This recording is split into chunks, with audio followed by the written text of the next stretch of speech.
السلام علیکم ناظرین، خونی ڈائریز میں آپ کو خوش آمدید۔ میں امید کرتا ہوں آپ سب خیریت سے ہوں گے اور اپنی زندگیوں میں خوش و دائم اور آباد ہوں گے۔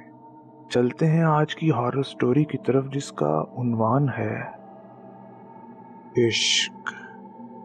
اس کی آنکھیں بھیگی تھیں، اس کا دل رو رہا تھا، اس کا خوبصورت چہرہ مرجھائے ہوئے پتے کی طرح زرد آور جذبات کی طرح آری تھا۔ آج پھر نوید نے اس کا دل دکھایا تھا، اس کے پیار کو ٹھوکر مار کر چلا گیا تھا۔ کاش وہ عارشی کا دل کھول کر دیکھ سکتا کہ وہ نوید سے کس قدر ٹوٹ کر پیار کرتی ہے۔ عارشی کے جذبات کی ذرہ برابر پرواہ نہ کرتے ہوئے وہ یہ کہہ کر چلا گیا، عارشی پلیز تم مجھے بھول جاؤ، پلیز میں تم سے پیار نہیں کرتا۔ اور عارشی، جس کے دل میں نوید کے لیے بے لوث محبت کا سمندر ٹھاٹھے مار رہا تھا، خاموشی کی تصویر بنی کھڑی رہی۔ اس کی زبان سے ایک جملہ بھی ادا نہ ہو سکا۔ ہاں، البتہ اس کی آنکھوں سے آنسو ضرور برسے جو چیخ چیخ کر نوید کے بے وفائی پر ماتم کر رہے تھے۔ وہ عارشی جس نے نوید کے ساتھ اپنا خوشگوار بچپن بتایا تھا، وہ عارشی جسے بچپن ہی سے نوید کے نام سے منسوب کر دیا تھا، جس نے اپنی زندگی کا ہر لمحہ نوید کی یادوں سے سجایا تھا، جس کے جسم میں نوید کے نام کی سانسیں چلتی تھیں، جس کے آنکھوں میں نوید تھا۔ آخر کیسے وہ بھلا دیتی وہ اس نوید کو جو خود سے زیادہ عارشی کو چاہتا تھا، جس نے عارشی سے محبت کے عہد و پیمان کیے تھے، جس نے کبھی عارشی کی وجود کو بری نظر سے نہیں دیکھا تھا اور ہمیشہ یہ والہانہ محبت بھری نظر پاکیزگی کے پانی میں دھو کر وجود پر ڈالتا تھا۔ وہ اتنا بدل کیوں گیا؟ اتنا بے پرواہ، بے تعلق اور اتنا بے وفا کیسے ہو گیا؟ جو بھی تھا، عارشی کا دل ٹوٹ گیا تھا، کرچی کرچی ہو گیا تھا۔ پہلے تو وہ نوید کی باتوں کو مذاق سمجھی، لیکن جب نوید نے اس سے یہ کہا میں تم سے پیار نہیں کرتا، پلیز عارشی میرا پیچھا چھوڑ دو خدا کے لیے، تو عارشی چونکے بغیر نہ رہ سکی۔ اور جب اس نے نوید کی آنکھوں میں سچائی پڑھنے کی کوشش کی تو اس نے نظریں جھکا دی۔ عارشی اور نوید دونوں کزن تھے، پہلے گاؤں میں رہتے تھے، 3 سال پہلے ہی شہر آئے تھے۔ عارشی اور نوید نے اکٹھے ہی یونیورسٹی میں داخلہ لیا اور ایک ہی ڈپارٹمنٹ میں رہنے لگے۔ ان کا پیار مثالی تھا، سب کو معلوم تھا کہ دونوں ایک دوسرے کو چاہتے ہیں اور مستقبل میں ایک دوسرے کے دونوں جیون ساتھی بھی بننے والے ہیں۔ 1 ماہ پہلے نوید اپنے آبائی گاؤں اپنے ایک دوست سے ملنے گیا۔ وہاں سے واپس آنے کے بعد نوید کچھ اکڑا اور پریشان رہنے لگا، اس کا دل کسی کام میں نہیں لگتا تھا۔ وہ نوید جو یونیورسٹی کا شوخ اور چنچل اور نمایاں اسٹوڈنٹ تھا، اب ہر وقت بجھا سا رہتا تھا۔ یہ بات یونیورسٹی کے علاوہ وہ اس کے گھر والوں نے بھی محسوس کی، لیکن وہ کسی سے کچھ نہ کہتا سوائے اس کے کہ کچھ نہیں ہوا ہے مجھے، میں بالکل ٹھیک ہوں۔ لوگوں نے اسے مزید کھریدنا چھوڑ دیا، لیکن عارشی اسے اس کی پریشانی میں تنہا چھوڑنے والی نہیں تھی۔ وہ نوید سے ہر وقت پوچھتی، نوید مجھے تو بتاؤ آخر کیا بات ہے، دیکھو میری طرف، کیا تمہیں مجھ سے پیار نہیں ہے؟ اور نوید اس سے بیزار ہو کر اس سے دور چلا جاتا، جیسے اس سے پیچھا چھڑانا چاہتا ہو۔ عارشی اس کی بے رخی برداشت نہ کر پاتی، اس لیے وہ ہر وقت اس کے سائے کی طرح نوید کے ساتھ رہنے لگی اور اس سے پوچھنے لگی آخر بات کیا ہے۔ ایک بات جو اس نے خاص طور پر محسوس کی تھی کہ جب بھی وہ نوید کے قریب ہوتی ہے، کوئی اندیکھی ہستی سے نقصان پہنچانے کے در پہ ہوتی ہے، لیکن کسی وجہ سے کچھ نہ کر پاتی۔ اسے واضح طور پر محسوس ہوتا جیسے کوئی اس سے خونخوار انداز سے گھور رہا ہے۔ نوید واقعی عارشی سے دور رہنا چاہتا تھا۔ جب بھی عارشی اس کے ساتھ ہوتی، ایک انجانا سا خوف اس پر طاری رہتا، جیسے ابھی کوئی خونخوار جانور آ کر اسے چیر پھاڑ کر رکھ دے گا۔ آج اتوار کا دن تھا اور عارشی اپنے بیڈ پر بے سدھ پڑی تھی۔ اسے نوید کی پریشانی اور بے رخی کا سرا نہیں مل رہا تھا۔ وہ بار بار پریشانی سے کروٹیں بدل رہی تھی۔ سارا دن اس نے یہی سوچنے میں گزار دیا کہ نوید کی پریشانی کیسے دور کرے۔ شام کے قریب اس کے دروازے پر دستک ہوئی اور اس کی امی پریشانی کے عالم میں اندر آئیں۔ آئیں امی، کیا بات ہے؟ خیریت؟ عارشی نے ان کی پریشانی دیکھتے ہوئے پوچھا۔ وہ بیٹا اس کی امی کو سمجھ نہیں آ رہی تھی کہ وہ بات کیسے کریں۔ کیا بات ہے امی؟ عارشی نے پھر پوچھا۔ بیٹا وہ نوید، کیا ہوا نوید کو؟ بتائیں نا، عارشی نے بے قراری سے پوچھا۔ نہیں بیٹا کچھ نہیں، وہ ٹھیک ہے، لیکن کیا؟ بیٹا ابھی نوید کی امی کا فون آیا تھا، نوید نے منگنی توڑ دی ہے اور انگوٹھی بھی بھجوا دی ہے۔ کیا منگنی توڑ دی ہے؟ عارشی نے حیران ہوتے ہوئے دہرایا۔ اس کی آنکھوں سے آنسو بہنے لگے۔ بیٹا صبر کرو، اس کی ماں نے اس کے سر کا بوسہ لیا اور روتے ہوئے باہر چلی گئی۔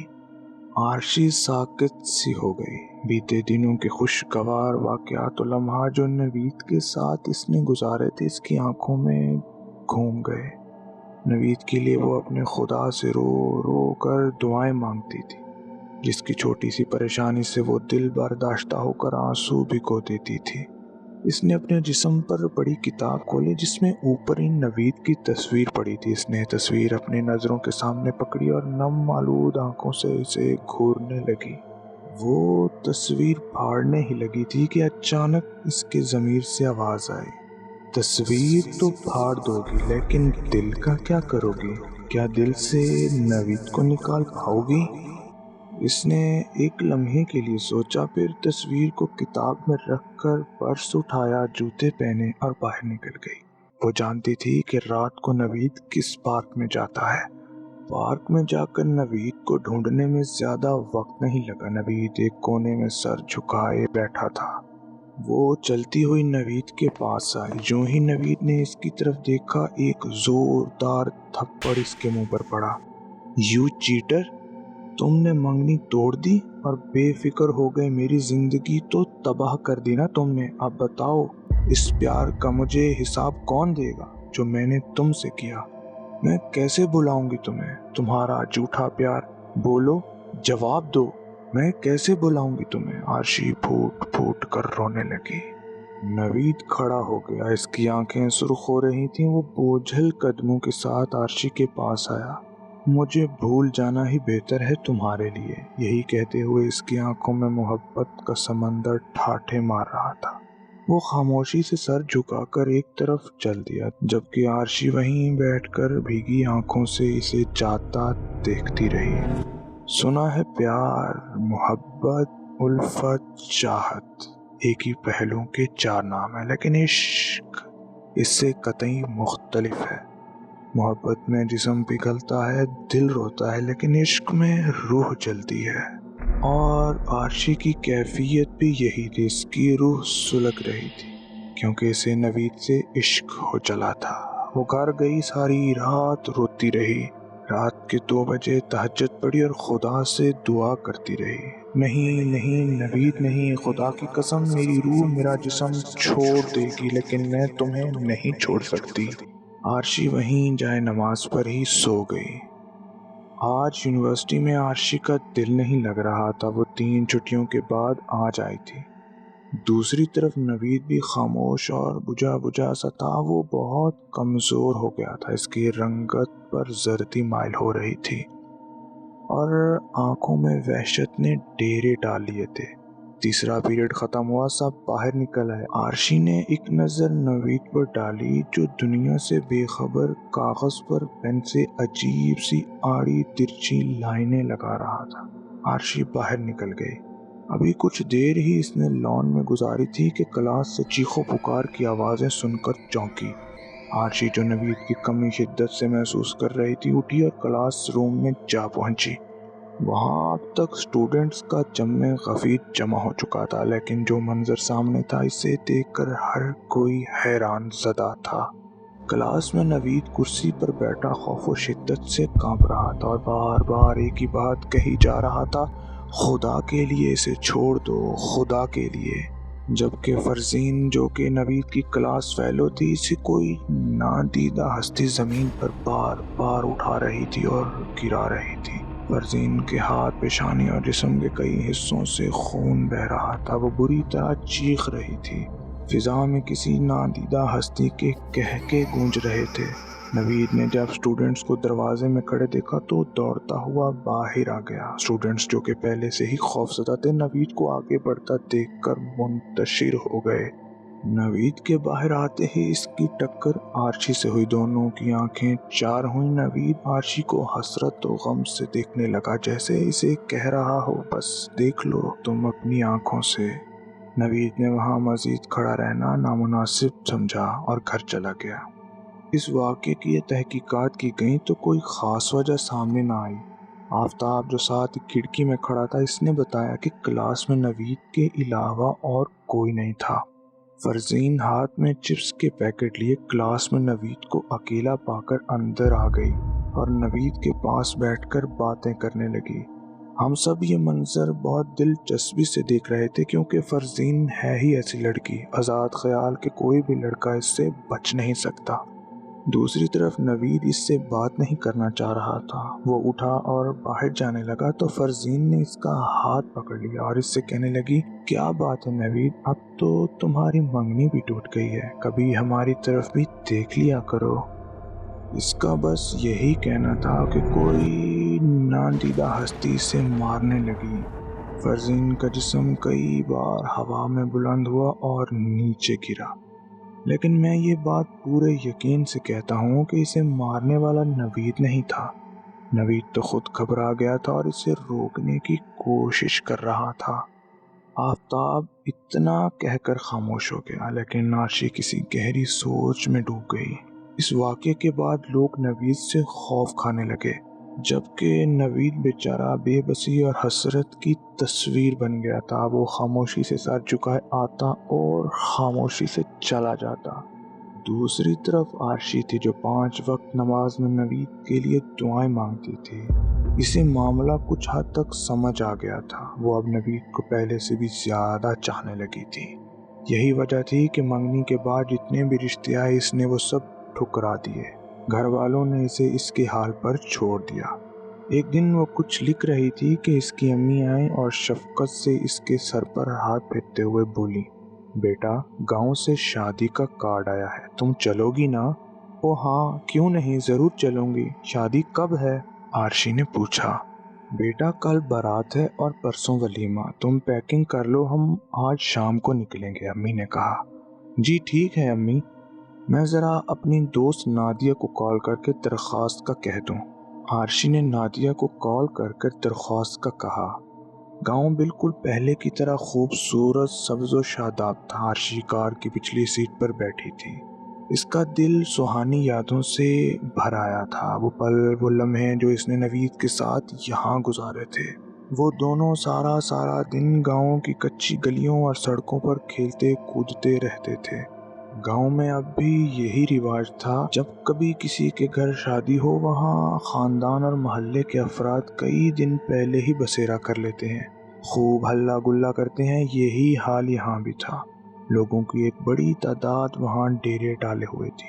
انہی میں آرشی کی بچپن کی دوست شاہدہ بھی تھی، جس نے جو ہی آرشی کو دور سے دیکھا تو بھاگتی ہوئی پاس آئی۔ او آرشی، کیسی ہو تم؟ میں بالکل ٹھیک، تم سناؤ، تمہارا کیا حال ہے؟ آرشی نے پوچھا۔ میں تو بالکل ٹھیک، تم کیسی ہو؟ وہاں شہر جا کر تم لوگ بھول ہی گئے بھائی۔ ارے نہیں یار، تم لوگوں کو ہم کیسے بھول سکتے ہیں، آرشی نے جواب دیا۔ اچھا، اور کچھ سناؤ گاؤں کے حالات وغیرہ۔ شاہدہ گاؤں کے حالات کے بارے میں مختصر بتانے لگی۔ اچھا یہ تو بتاؤ، وہ تمہارا عاشق کیسا ہے؟ شاہدہ شرارتی انداز میں پوچھنے لگی۔ کون؟